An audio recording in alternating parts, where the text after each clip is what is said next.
Nós estamos trabalhando o tema do Real Family. Hoje é dia do abraço. Pessoal, hoje é o Dia Internacional do Abraço. Se você conhece alguém do seu lado, dá um abraço aí na pessoa, né? Hoje eu dei um abraço em várias pessoas.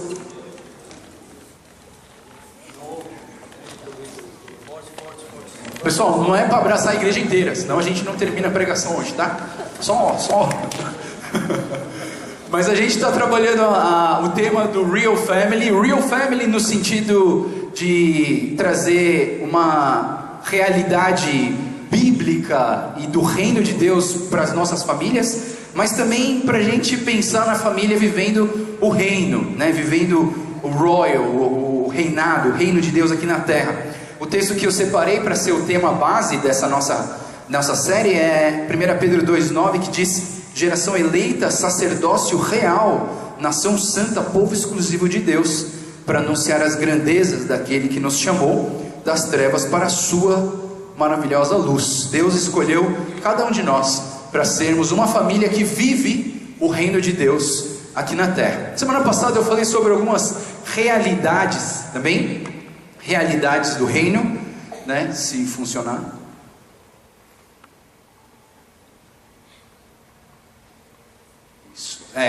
As realidades do reino. Eu falei uma coisa que para algumas pessoas fez muito sentido. Eu falei para todos vocês, para mim também, eu também vivo essa realidade, que o casamento ele não foi feito para trazer felicidade, mas que o casamento ele foi feito para amadurecer as nossas vidas. E eu achei muito interessante que algumas pessoas falam: puxa, pastor, durante tantos anos, agora eu descobri por que dá tanta confusão na minha casa, por que eu não consigo me dar com meu marido. É para eu amadurecer, né? Graças a Deus que você aprendeu isso. E pensando nessas realidades, eu ouvi também uma frase muito interessante que fala que o casamento é o curso de nível superior do amor ao próximo. Ou seja, é um curso de nível superior para você aprender a amar o próximo, né? A Bíblia fala que nós precisamos amar o próximo e que o curso de nível superior é o amor ao próximo. Mas filhos, quem tem filhos, então, filho é o curso de amor, de pós-graduação do amor ao próximo. Quando você tem filhos, você tem uma pós-graduação, porque é muito além do amar alguém que está do seu lado. Amar o seu filho às vezes, você tem a comida que você mais gosta no seu prato, e seu filho chega e fala assim: papai, me dá. Você dá ou não? Não, é meu. Né? Para minha esposa, às vezes eu falo: não, é meu. Né? Mas assim, para meus filhos é impossível falar isso, né? Então assim, filho, eu digo que casamento é o curso de nível superior do amor ao próximo. Filhos é o curso de pós-graduação do amor ao próximo. E netos é esquecer tudo o que você aprendeu, né? Então assim, é muito interessante. Nós aqui não somos muitos aqui que tem netos, mas muitos de nós temos pais que os nossos filhos têm netos e eles esqueceram tudo o que eles aprenderam e vivem, né, estragando, ou quer dizer, amando os nossos filhos, né? Uma outra realidade que eu vou falar sobre isso no final do culto, sobre a realidade da família, é uma frase que eu tirei um pedacinho, mas eu vou te dar a frase inteira hoje, que o Papa falou sobre a família, né? E ele falou isso: não existem filhos perfeitos. Eu queria que você ficasse um pouco com essa frase na sua cabeça: não existem filhos perfeitos. Na verdade, lá em casa somos em 3, eu, a Ilka e o Daniel, e eu achava que eu era o perfeito, mas assim, descobri esses dias que não, né? Mas vamos lá, algumas reflexões também, reflexões para a família. Eu fiquei pensando assim, são coisas que têm a ver com o tema de hoje. Todos somos filhos, mas nem todos somos filhos de Deus. Todos somos filhos do nosso pai e da nossa mãe, mas nem todos somos filhos de Deus. Eu vou falar sobre isso daqui a pouco, mas a gente precisa dar uma refletida. É o que faz você um filho de Deus. Outra frase que eu coloco: se todos somos filhos, então todos somos irmãos. Puxa vida, Joel, você tá inteligente hoje, né? Hoje o negócio tá profundo, né? E eu queria dizer mais uma frase sobre umas reflexões que eu fiz esses dias, que diz que 90% dos irmãos tem um que é problemático. 90%, nossa, todos têm irmãos aqui. Dentre os nossos irmãos sempre tem um que é problemático. Se você for assim: não, graças a Deus na minha casa não tem, provavelmente você é o problemático, né? Mas assim, pode existir casas que não tenham filhos problemáticos, né? Então assim, eu vou fazer quero que a gente pense nisso. Eu quero que a gente pense hoje nessa questão de filhos e de irmãos, no seu irmão de sangue. Eu sei que tem alguns aqui que são filhos únicos, mas assim, queria que você pensasse um pouco nessa questão de irmãos de sangue e também irmãos em Cristo, que também são irmãos de sangue, mas o sangue de Cristo, né? Então assim, queria que a gente pudesse pensar um pouco nisso.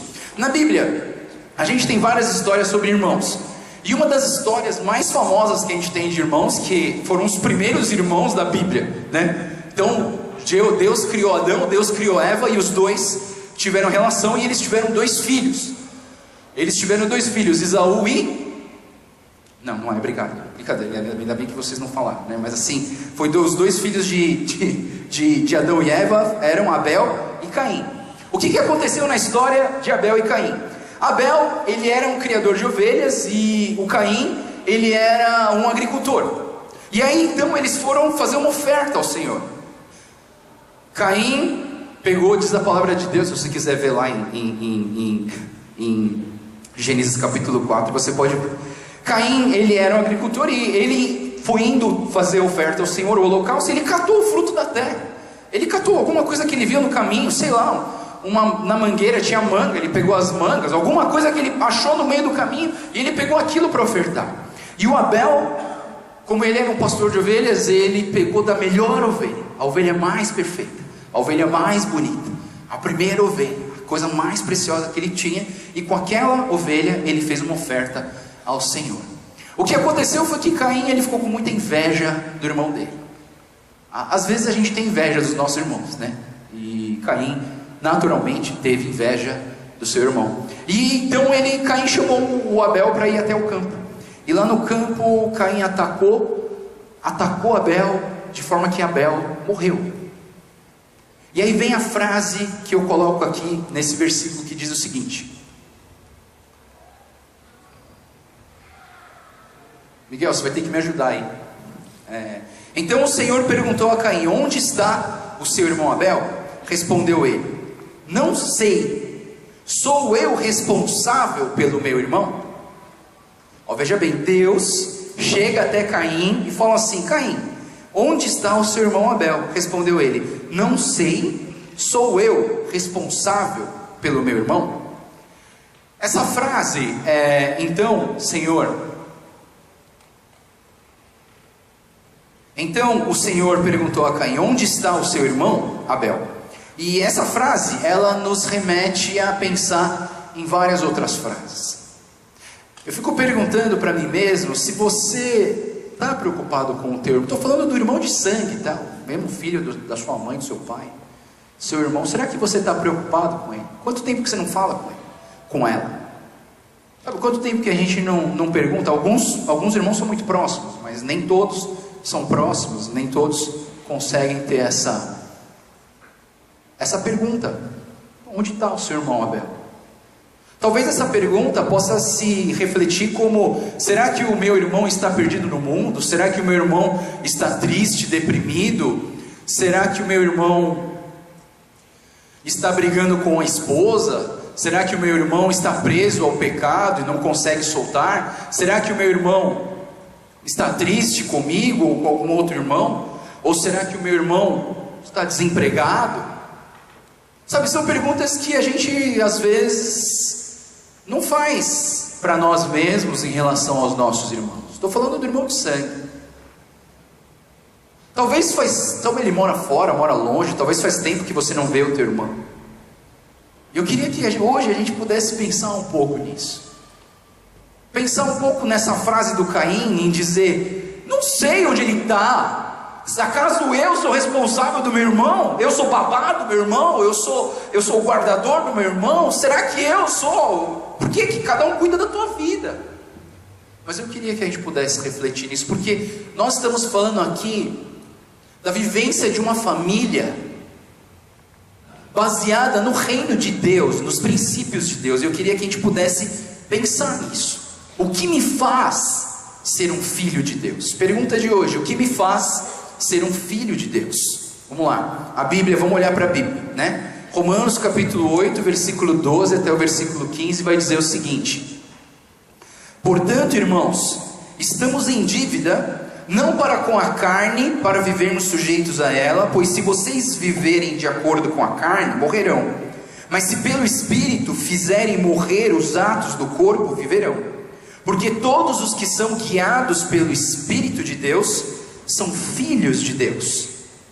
Pois vocês não receberam um Espírito que os escravize, para novamente temer, mas receberam um Espírito que os adota como filhos, por meio do qual clamamos Abba Pai.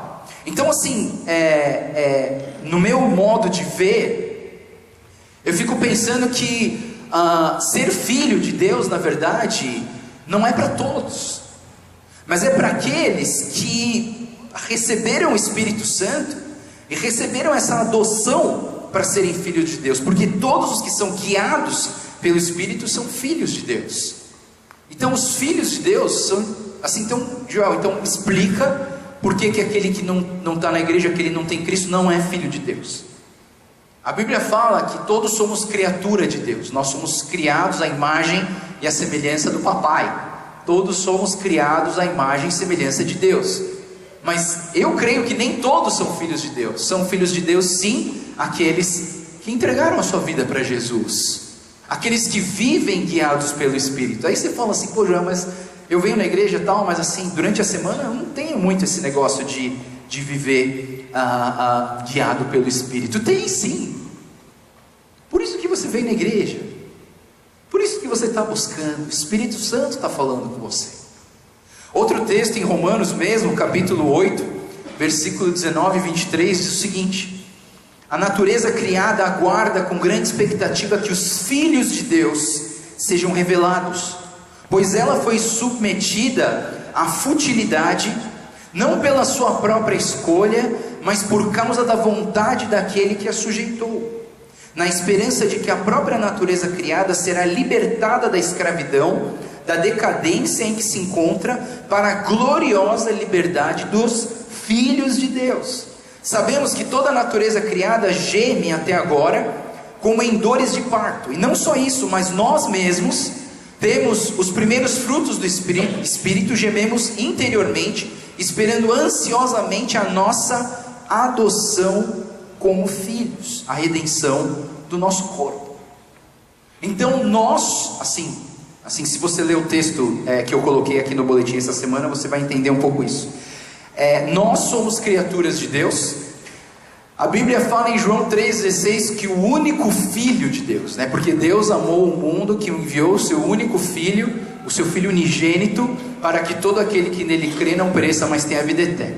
Até então Jesus era o único Filho, mas no momento em que ele morre numa cruz e ele nos dá o livre acesso a Deus, no momento que eu tenho Jesus no meu coração, eu fui adotado por Deus, e essa adoção me tornou também filho de Deus. E hoje Jesus é o meu irmão mais velho, porque ele foi o primeiro, e todos os outros que nascem em Cristo Jesus também são filhos e filhas. Todos nós somos filhos de Deus. Então, uma conclusão básica que eu tenho na minha vida é o seguinte: se todos somos filhos, volta. Agora está funcionando. Se todos somos filhos, então todos somos irmãos. Se todos somos filhos, então todos somos irmãos. Eu coloquei essa foto aqui, achei muito interessante. Não sei se vocês já tiveram problema de filho, um filho mais velho que não gostava do filho mais novo, mas assim, quando eu era pequeno, isso foi meu primo que falou, porque eu nem sabia, que eu era bebezinho, eu estava no berço, e a minha irmã, ninguém estava vendo, porque eu ficava num quarto no andar de cima, e a minha irmã, ela foi lá em cima, no meu berço, e começou a jogar talco na minha cara, A minha irmã mais velha. Eu estava no berço e a minha irmã começou a jogar talco na minha cara. Aí o meu primo viu e começou a gritar: tia, a Ilka tá jogando talco na cara do Joel. Aí a minha mãe saiu correndo, foi ver, realmente estava cheio de talco na minha cara, assim, E aí, graças ao meu primo, senão poderia ter morrido, Mas graças ao meu primo que me delatou e que ajudou, e aí minha mãe chegou para minha irmã e disse: Ilka, por que você jogou talco na cara do Joel? Mãe, ali não era o bumbum, Então assim, sei lá se é desculpa mesmo, De repente ela errou, Essa minha cara meio esquisita, De repente ela confundiu, mas assim, De repente eu coloquei isso, né? E eu fiquei pensando nos irmãos, né? Eu tenho uma irmã mais velha. Minha irmã mais velha, ela é médica. E meu irmão mais novo é veterinário, né? E eu sou dentista. Então, tipo, eu digo que lá em casa todo mundo é da área médica, né? Então, minha irmã é médica, eu sou dentista. E aí eu falei assim, pô, alguém precisa cuidar dos cachorros, né? Então, eu falei pro meu irmão. Meu irmão, não, na verdade, meu irmão, ele gosta muito de animais. Ele é criador de passarinho. Ele tem um negócio de passarinho. Gosta muito de passarinho, né? E eu fiquei pensando, eu queria que a gente pudesse refletir nisso, na verdade, sobre a ideia de irmãos. E eu fiquei pensando, uma definição de irmão. O que é irmão? Aí eu pensei nessa frase, achei legal. Irmão são dedos. Ai meu Deus, como está andando rápido isso aqui. O que é irmão? Definição de irmão: dedos de uma mesma mão. Aí eu fiquei pensando comigo, né? A definição de irmãos. Irmão são dedos da mesma mão, né? Nós estamos todos ligados. Nenhum dedo é igual ao outro. Cada dedo tem uma característica diferente. É o mindinho, o anelar, o pai de todos, o furabolo, o dedão. E assim, cada um tem uma característica diferente, mas todos eles estão ligados numa mesma mão. Irmão são dedos de uma mesma mão. Uma outra definição que eu achei muito interessante, que diz o seguinte: em grande parte da sociedade dos ocidentais e orientais, todos, né? Ocidentais e orientais, os irmãos normalmente crescem e desenvolvem laços fortes ao longo da vida, criam sentimentos intensos um pelo outro, como o amor, a fraternidade, os ciúmes, a raiva e a hostilidade. A forma como a relação entre irmãos é construída está baseada em alguns fatores, como educação, o modo de tratamento dado pelos pais, a personalidade de cada indivíduo, as experiências pessoais que passam longe do seio familiar e mesmo a ordem de nascimento. Todas essas características vão formando as pessoas e os irmãos, né? Eu acho interessante que os irmãos, eles são muito... a gente tem um relacionamento muito íntimo, então às vezes a gente não tem máscara para com os nossos irmãos. E às vezes essa falta de máscara é boa, mas às vezes assim, né? Porque a gente acaba descontando, a gente fica com muita raiva do que eles fazem, a gente não entende. E eu queria que a gente pudesse olhar um pouco na Bíblia e dar uma olhada em algumas histórias de alguns irmãos. Primeiro, uma história ruim, Gênesis capítulo 37, versículo 2 até o versículo 4, que diz o seguinte: essa é a história da família de Jacó. Quando José tinha 17 anos, pastoreava os rebanhos com seus irmãos. Ajudava os filhos de Bila e os filhos de Zilpa, mulheres do seu pai, e contava ao pai a má fama deles.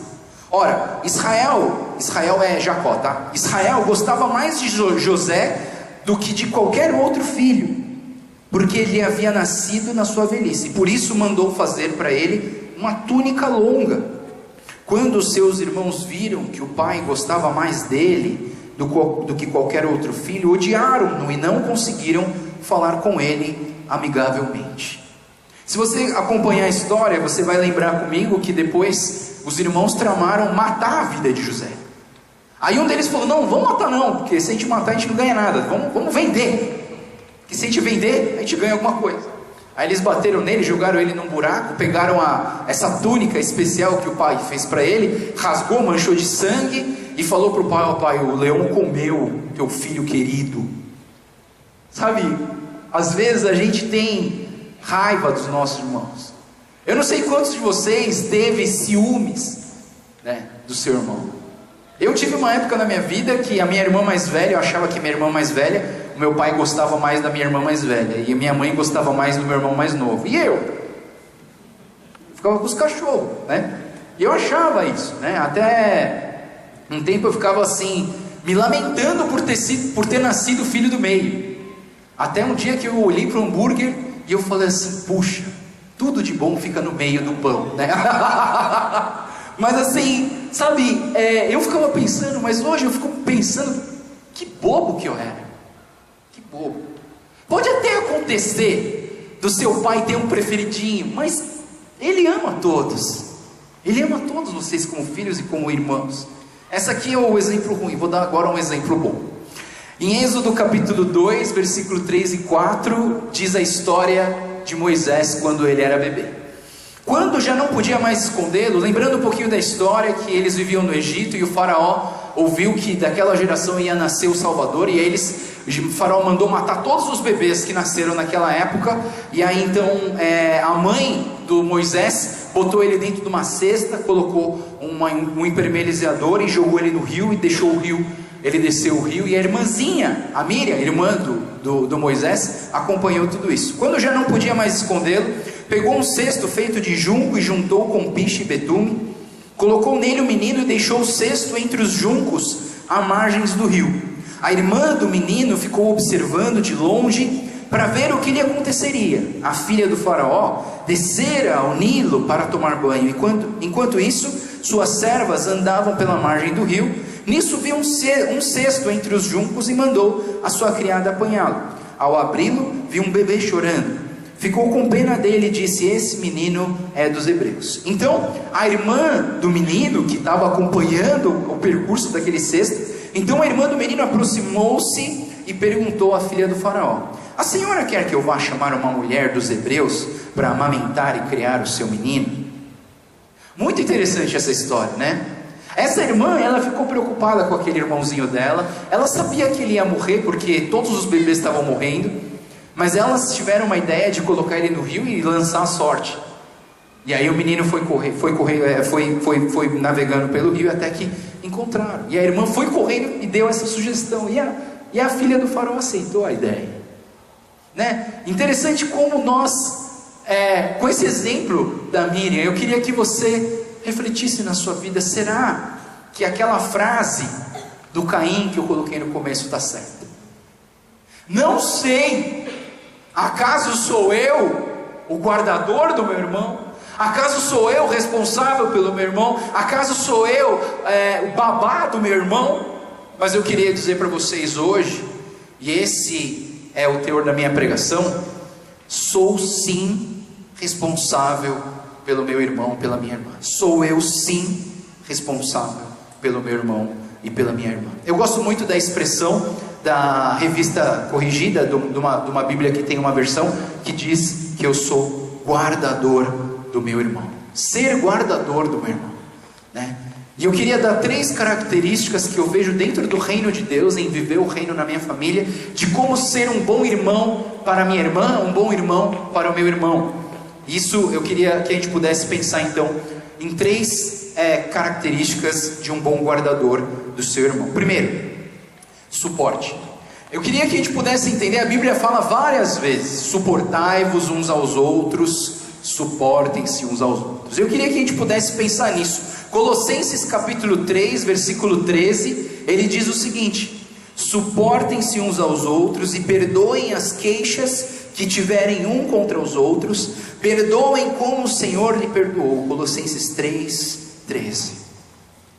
Sabe, pessoal, se você é um filho único, não fique chateado comigo, porque se a gente não consegue nem amar quem é nosso irmão de verdade, você não vai conseguir amar o teu irmão da igreja, que é o teu irmão em Cristo, né? Então assim, essa palavra não é só para quem é irmão ou para quem tem irmãos, mas é para todos nós.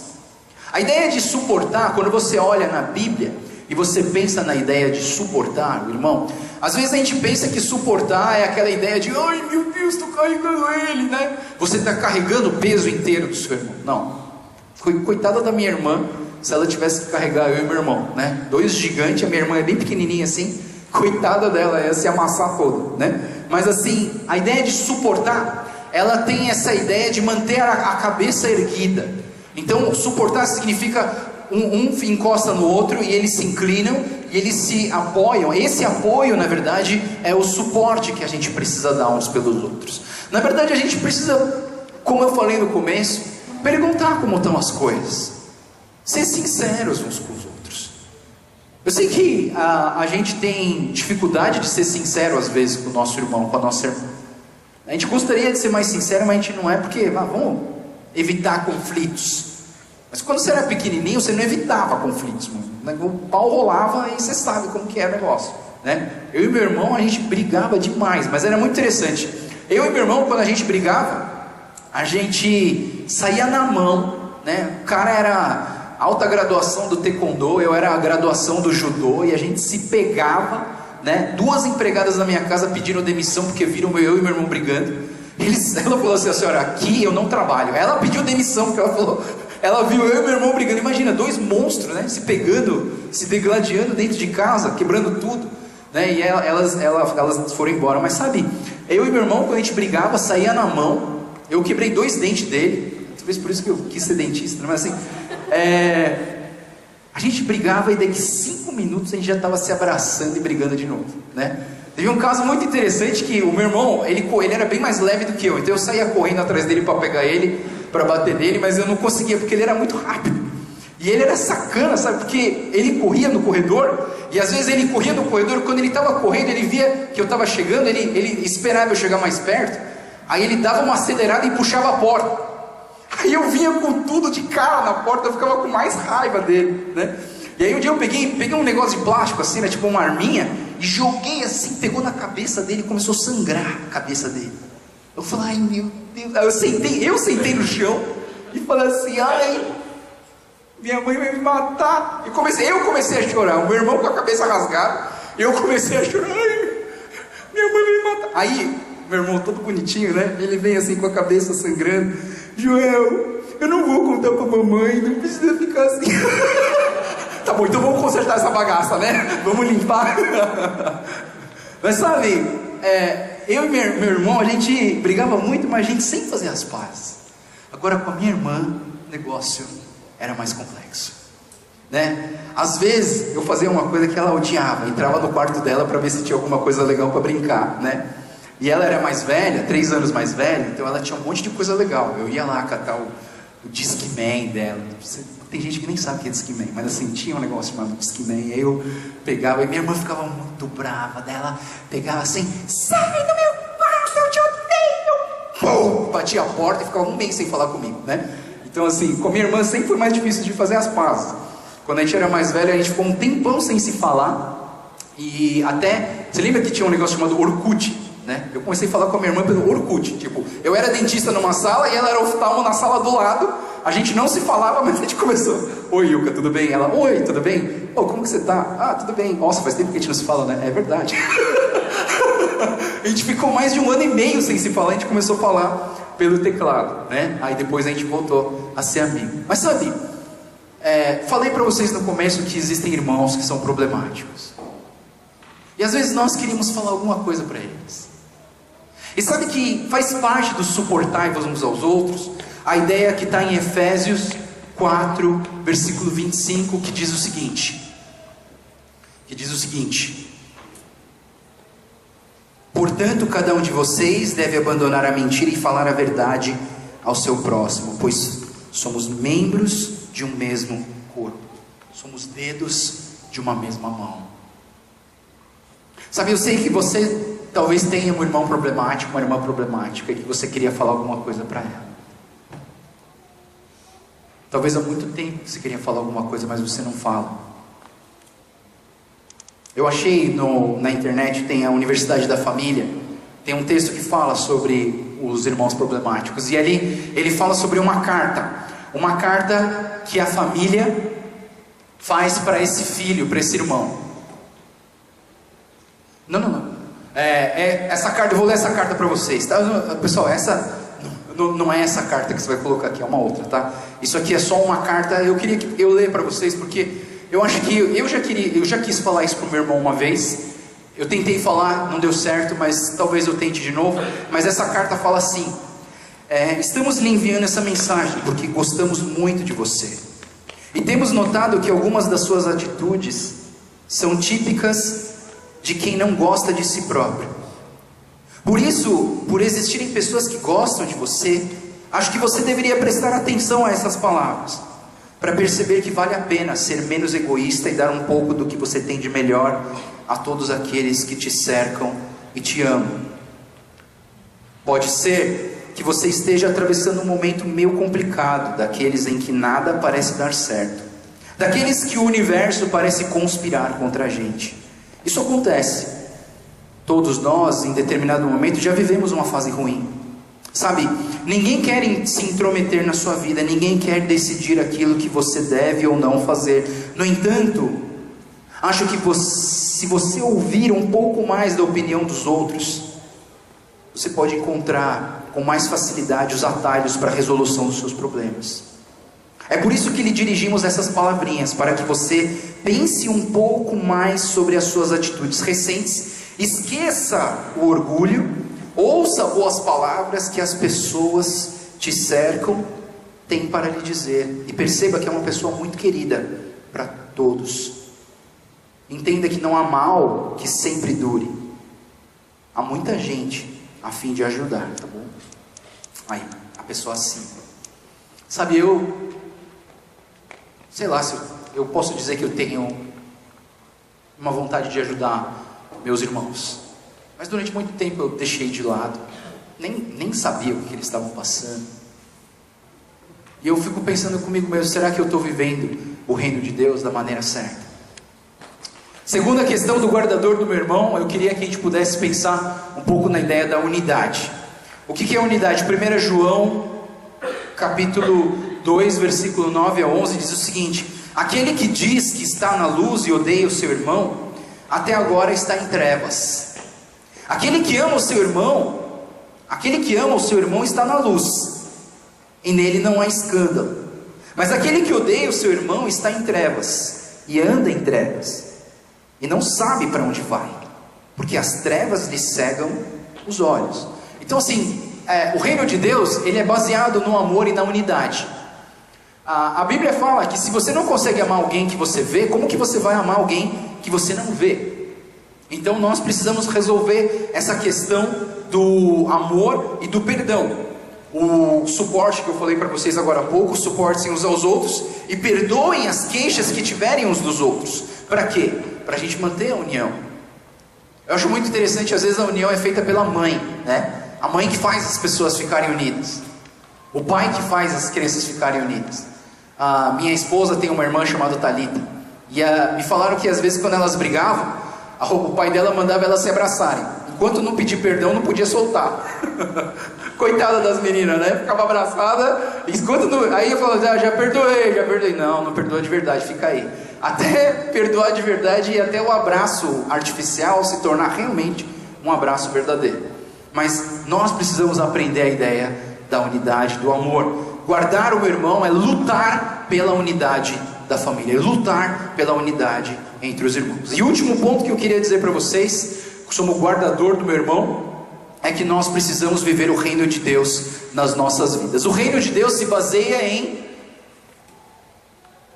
mestre. Um dia as pessoas chegaram para Jesus e falaram assim: mestre, qual é o grande mandamento da lei? E Jesus lhe disse: amarás o Senhor seu Deus de todo o teu coração, de toda a tua alma, de todo o teu pensamento. Esse é o primeiro grande mandamento. E o segundo, semelhante a este, é: amarás o teu próximo como a ti mesmo. Destes dois mandamentos dependem toda a lei e os profetas. Ou seja, o fundamento principal da vida do reino é amar a Deus e amar o meu próximo. Então, se você quer viver o reino de Deus, você precisa aprender a amar a Deus com todo o seu coração. Lembra que eu falei semana passada? Se você tentar amar com o seu próprio amor a sua esposa, os seus filhos, o seu amor está carregado de egoísmo e orgulho. E é por isso que amamos primeiro a Deus e depois amamos as pessoas. E nós precisamos amar as pessoas para depois amar a Deus, para depois amar as pessoas, porque a Bíblia fala que Deus é o amor. Deus é o padrão. Deus é o verdadeiro amor. Precisamos amar o verdadeiro amor para aprender a amar os outros com o amor do nosso Deus.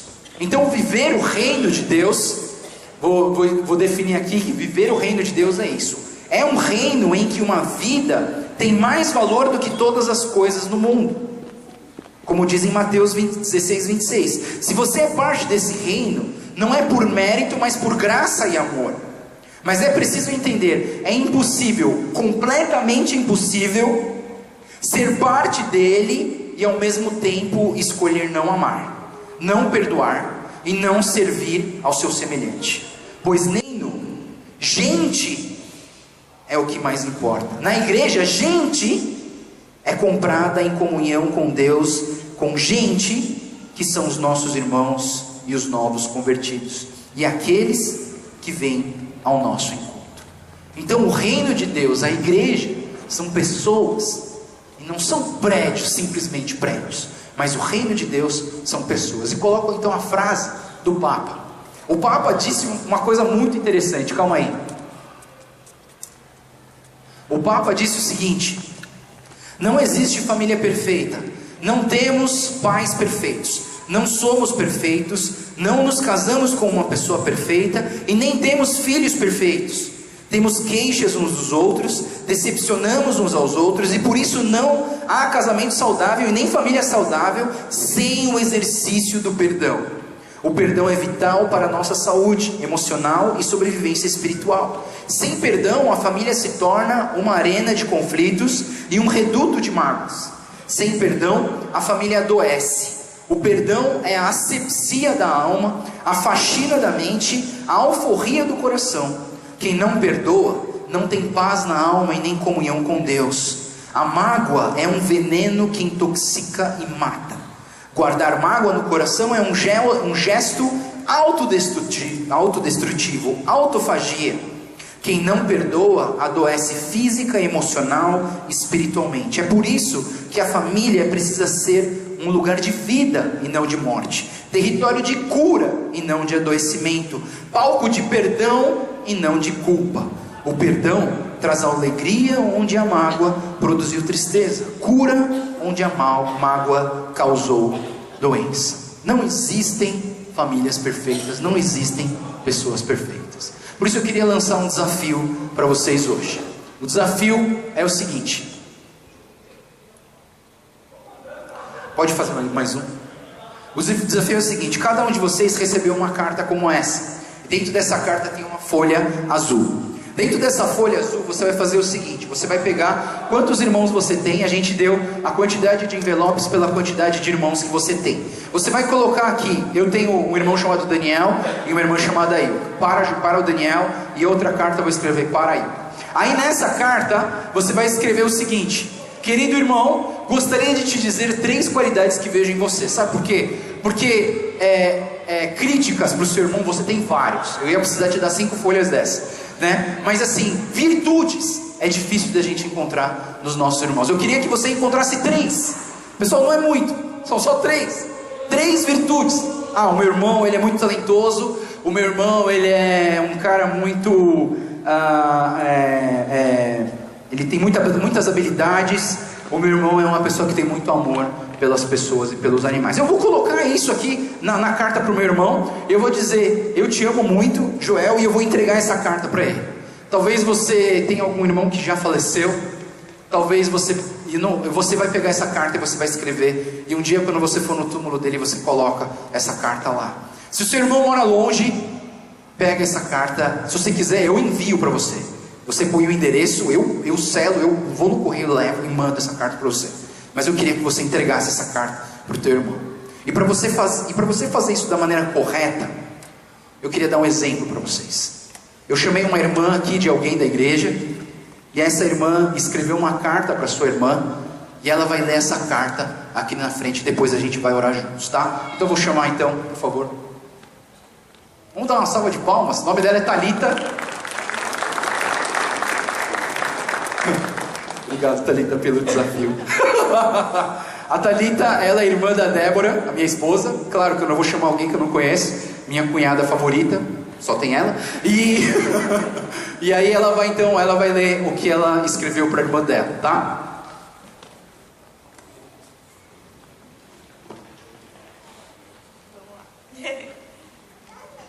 Oi, Dé. Quando já pediu que eu escrevesse uma carta para você, fiquei refletindo sobre a dificuldade que encontramos de expressar nossos sentimentos aos que estão mais perto de nós e os quais mais amamos. Talvez seja a correria do dia a dia ou a ideia de que o outro já deve saber o que sentimos e nem precisamos dizer em palavras. Ou então seja mesmo a dificuldade de expressar nossos sentimentos e precisamos pedir ao Pai que nos ensine. Sou muito grata a Deus pela sua vida. Briguei mais com você do que com o Isaac, bem, pelo menos até agora. Você é uma das pessoas que conhece quem eu sou de verdade. Em casa, acordando de mau humor, discutindo com os pais, brigando para não lavar a louça. E mesmo assim, me sinto aceita por você. Obrigada pelos conselhos dados durante toda a minha vida. Uns eu escuto e outros não, mas sei que você está sempre se preocupando comigo. Até hoje, quando vou falar com o pai ou Isaac, vem a sua voz dizendo que eu preciso escolher melhor as horas em que vou pedir algo. E não é que dá certo mesmo? Fico pensando como podem duas pessoas que viveram na mesma casa, criadas pelos mesmos pais, serem tão diferentes. Acho que conseguimos nos ajudar com as nossas diferenças. Sempre temos algo a acrescentar na visão da outra. Ou criticar mesmo, que é o que os irmãos sabem fazer bem. Bom, o desafio é elencar 3 qualidades suas, então vamos lá.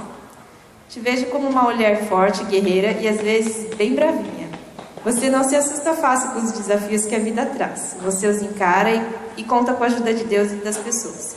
Admiro sua capacidade de fazer as coisas sem reclamar, mesmo quando cansada.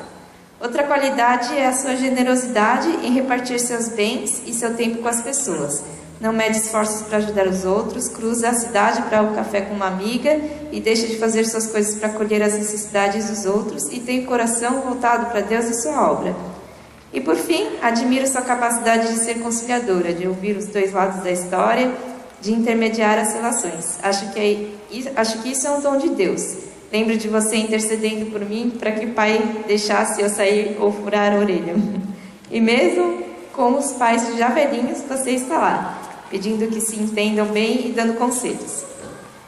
Obrigada por me ajudar a crescer e estar por perto quando preciso. Obrigada pelas conversas na beliche, pelas caminhadas para diminuir a consciência pesada de tanto comer, pelas contas de restaurantes pagas quando eu esqueci a carteira e pelas sobrinhas e cunhados que você nos deu e os quais amamos muito.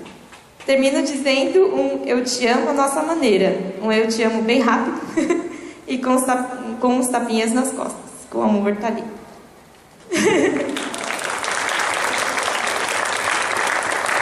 Vamos ver o dia do abraço hoje funcionar. Pessoal, se você tem o seu irmão aqui, se você puder sentar do lado dele. Agora a gente acabou a nossa pregação, a minha pregação, mas eu queria que a gente pudesse orar pelos nossos irmãos. Vamos ficar em pé? Talvez seu irmão não esteja aqui, mas eu queria que você orasse pela vida dele, pela vida dela. Você colocasse o nome de cada irmão, a gente pudesse orar uns pelos outros agora e orar pelo nosso irmão de sangue, o irmão que está em casa, que está viajando, não sei onde que ele está, né? Mas se você tiver a oportunidade de estar com o seu irmão, fica do lado dele, a gente vai orar pela vida deles, tá bom? Vamos fechar os nossos olhos. Senhor Deus, nós te agradecemos pelos nossos irmãos. Nós brigamos, tanta intensidade no nosso relacionamento, mas Deus, obrigado porque somos dedos de uma mesma mão, e oramos, Deus, para que o Senhor venha nos abençoar, que o Senhor venha fortalecer a unidade da família, que nós possamos aprender a suportar uns aos outros e amar o nosso irmão, não só o irmão da mesma mão, o irmão de sangue, mas os nossos irmãos em Cristo também. Se nós conseguimos amar os nossos irmãos de sangue, vai ser mais fácil de amar os nossos irmãos em Cristo.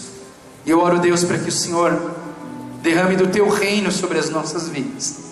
Queremos viver o Teu reino, queremos engrandecer o Teu nome, queremos amar o Senhor com todo o nosso coração, todo o nosso entendimento, toda a nossa força, e amar o nosso próximo como amamos a nós mesmos. Deus, eu oro pela vida do meu irmão Daniel, oro pela vida da minha irmã Ilka, pedindo, Deus, que o Senhor venha abençoar a vida deles, que o Senhor venha derramar da Tua graça, que o Senhor venha ensiná-los a viver uma vida que agrada ao Senhor, que eles possam ter sucesso na vida deles, que eles possam aprender a resolver os problemas da vida deles, debaixo da Tua sabedoria e do Teu amor. Obrigado, Deus, porque podemos valorizar os nossos irmãos, e diz na Tua palavra que devemos ser bons irmãos uns para com os outros. Nos ensina, Deus, a sermos bons irmãos, que possamos amar o nosso próximo, e o mais próximo que temos são os nossos irmãos. Derrama, Deus, nas nossas vidas da Tua graça, para que possamos entender e viver o Teu reino na nossa família. Oramos e Te agradecemos em nome do Senhor Jesus. Amém.